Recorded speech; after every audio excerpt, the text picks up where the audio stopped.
India's top AI University లో BTech with education loan, 100% placement only in Presidency University, Bangalore. ఆంధ్రప్రదేశ్లో cinema థియేటర్ల బంద్కు సంబంధించి రాజుకున్న వివాదం ఇప్పుడు చినికి గాలివానగా మారుతోంది. దీని వెనక కుట్రకోణం పక్కాగా ఉందని జనసేన నాయకులు నమ్ముతున్నారు. మంత్రి కందుల దుర్గేష్ స్వయంగా దీనిపైన ఫిర్యాదు చేయడం ఆసక్తికరంగా మారింది. అసలు ఎక్కడి నుంచి ఈ సమస్య ప్రారంభమైంది, పరిష్కారం ఏ విధంగా వచ్చే అవకాశం ఉంది? నేరుగా జనసేన పార్టీ ఎమ్మెల్యే సుందరపు విజయ్ గారిని అడిగి తెలుసుకుందాం. విజయ్ కుమార్ గారు నమస్కారం. నమస్కారం అండి. విజయ్ కుమార్ గారు, ఏంటి గవర్నమెంట్లో ఉన్నారు కానీ ప్రభుత్వం పైన కుట్రలు చేసేటువంటి పరిస్థితి ఇక్కడ వచ్చింది అనేది, పైగా ఇండస్ట్రీలో కూడా చాలా సీరియస్ డిస్కషన్ జరుగుతుంది. పవన్ కళ్యాణ్ గారు ఆఫీస్ నుంచి వచ్చినటువంటి లేఖ ఒక బాంబులా తాకింది. ఇండస్ట్రీ మొత్తం ఊగిపోతున్నటువంటి పరిస్థితి. ఏం జరిగింది, పరిణామాలు ఏంటి?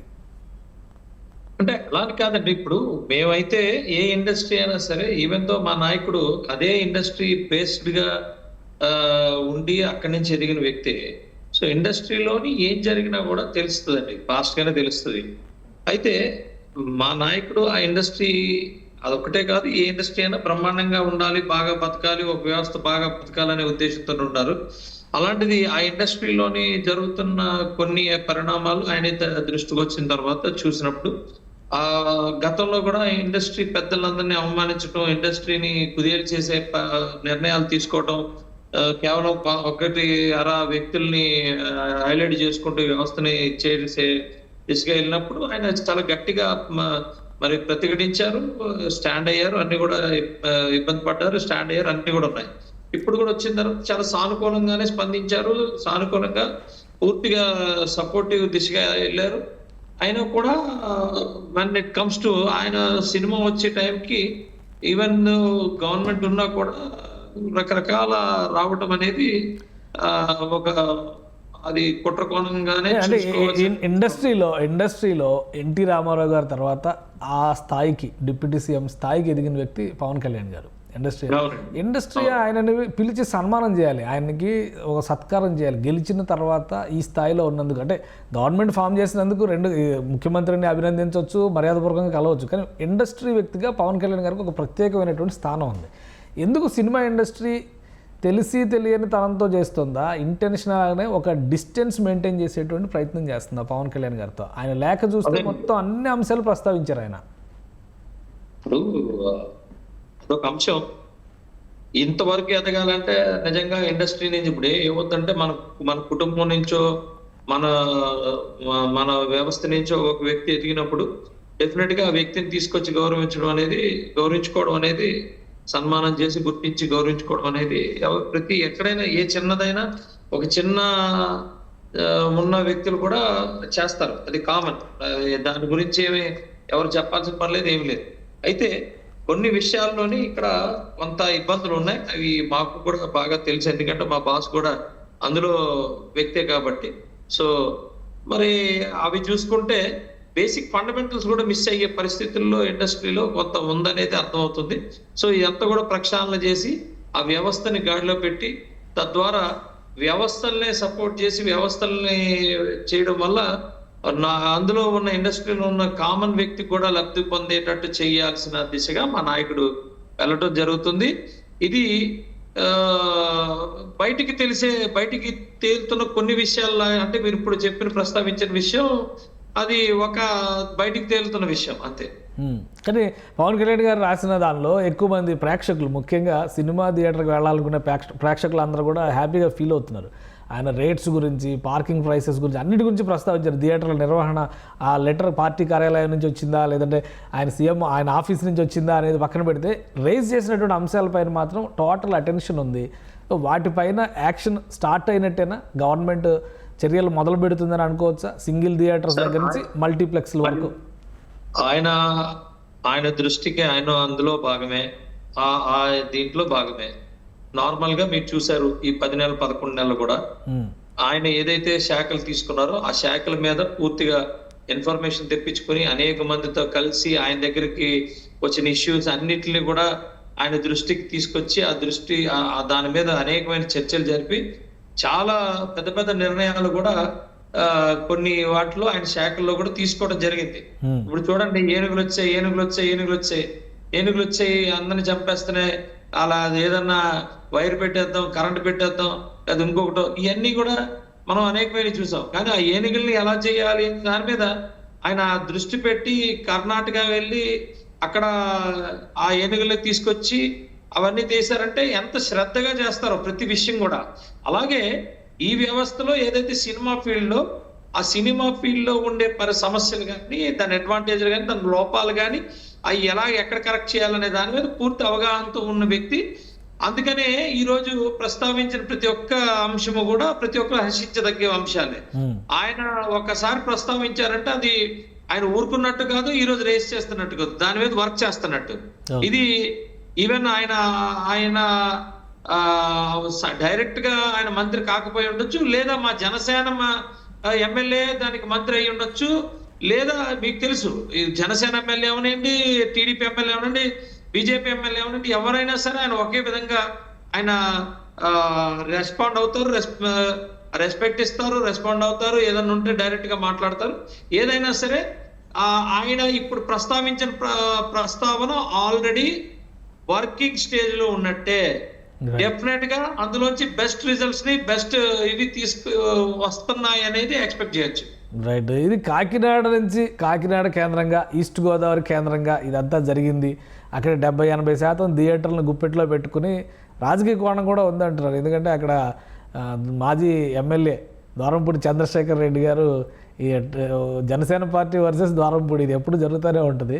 సో ఇక్కడ జనసేన వర్సెస్ ద్వారంపూడి కాదండి, జనసేన అనేది ఆకాశం, ద్వారంపూడి అనేవాడు నిలబడి ఆకాశం మీద ఉమ్మేసుకుంటుంటాడు, ఎప్పుడు ముఖం మీద పడుతుంటది, అయినా కూడా సిగ్గు ఉంటుంది.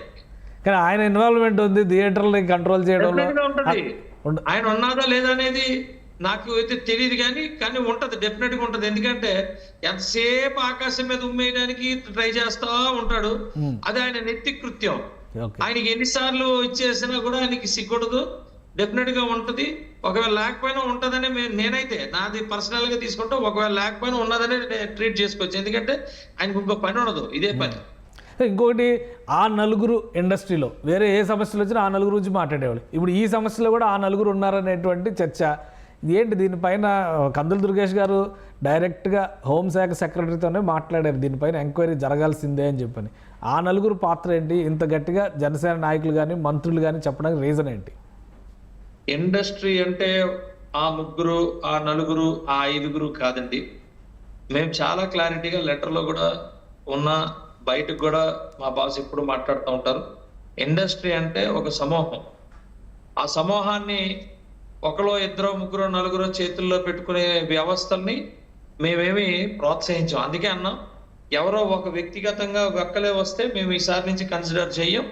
100% పూర్తిగా అందరూ కలిసికట్టుగా అసోసియేషన్ ద్వారా వస్తేనే మేము కన్సిడర్ చేస్తాం అనడానికి అర్థం ఏంటంటే, వ్యక్తులని తగ్గించి వ్యవస్థను పెంచడం అనేది అర్థమవుతుంది.